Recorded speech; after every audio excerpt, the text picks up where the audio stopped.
Y este año se otorgaron facilidades administrativas en materia de simplificación tributaria.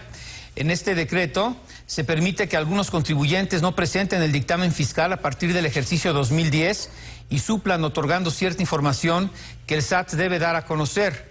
Para explicarnos el proceso, damos la bienvenida al contador Carlos Cárdenas Guzmán, socio e integrante del Consejo Editorial de la revista Veritas. Muchas gracias, señor contador. Siempre es un gusto saludarlo.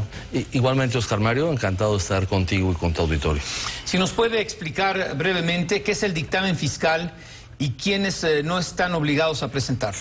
Sí, cómo no. La figura del dictamen fiscal es un procedimiento que se estableció hace poco más de 50 años y tiene como propósito que un contador público, un independiente, un profesional independiente, confirme ante las autoridades fiscales que determinado contribuyente cumplió con todas sus obligaciones fiscales en el curso de un año, lo cual le permite al SAT descansar, confiar en esa opinión y entonces reducir o minimizar la fiscalización que haría a ese contribuyente de no tener el dictamen fiscal.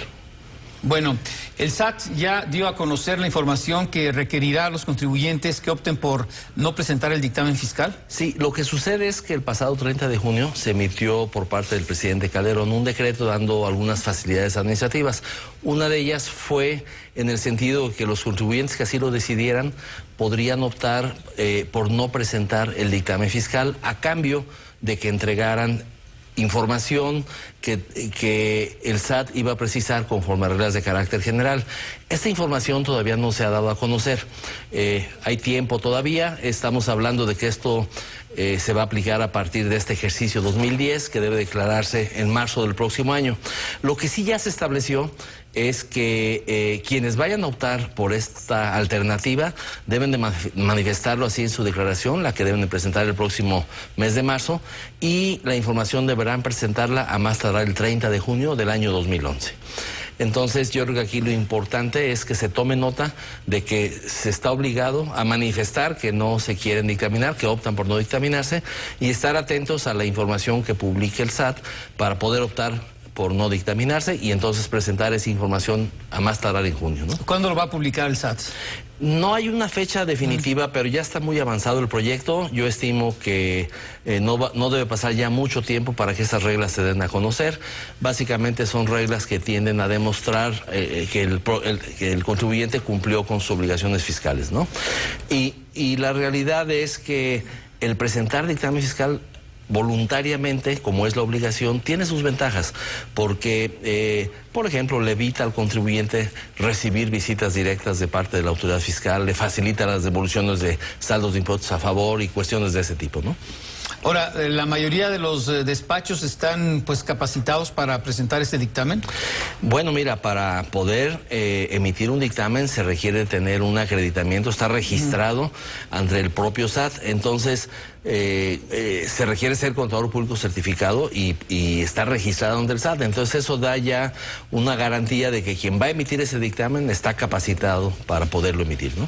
¿Qué tipo de empresas tienen que someterse a este dictamen? Básicamente está en función del nivel de ingresos que obtengan, el nivel de activos que tengan o el nivel de empleados que tengan. Hay una serie de parámetros relativos a ingresos, a activos y a número de empleados. Si se rebasa esos límites es cuando se tiene la obligación de presentar el dictamen fiscal y ahora la opción de no presentarlo conforme lo hemos comentado, ¿no?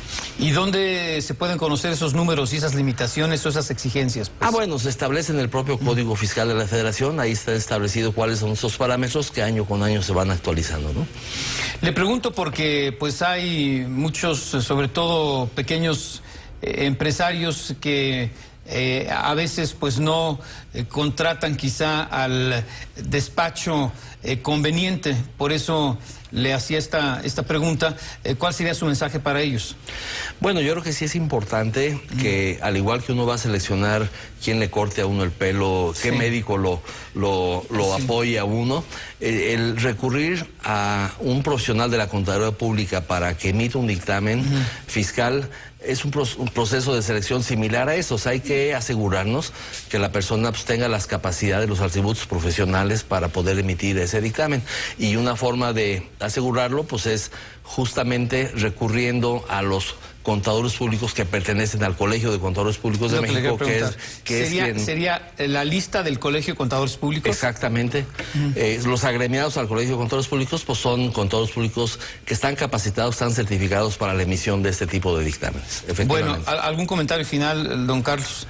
Bueno, que se evalúe la conveniencia de presentar el dictamen, porque si bien es cierto que existe la opción de no presentarlo, pero esa opción no es una opción gratuita, hay que presentar la información de la que ya hemos estado platicando, pero por otro lado, el presentar el dictamen tiene una serie de ventajas que deben de evaluarse y cada contribuyente deberá decidir si quiere o no dictaminarse a partir de que se identifique como un contribuyente obligado. Las ventajas son muy importantes de sí estar dictaminado, entonces aunque exista la opción de no dictaminarse, la realidad es que hay una serie de ventajas de estar dictaminado, por eso como Colegio de Contadores Públicos de México recomendamos que se considere la conveniencia de sí dictaminarse, ¿no? Bien, don Carlos Cárdenas Guzmán, le agradezco mucho su presencia en el estudio. No, al contrario, encantado de estar aquí contigo y con tu público. Y siempre es un gusto platicar con usted. Muchas gracias, igualmente. Bueno, un tema que estuvo esta semana en la agenda pública e informativa fue el de los niños cooptados por el crimen organizado. Una situación que no es tan nueva. Vamos a hacer un recuento. Cambiaron los juegos.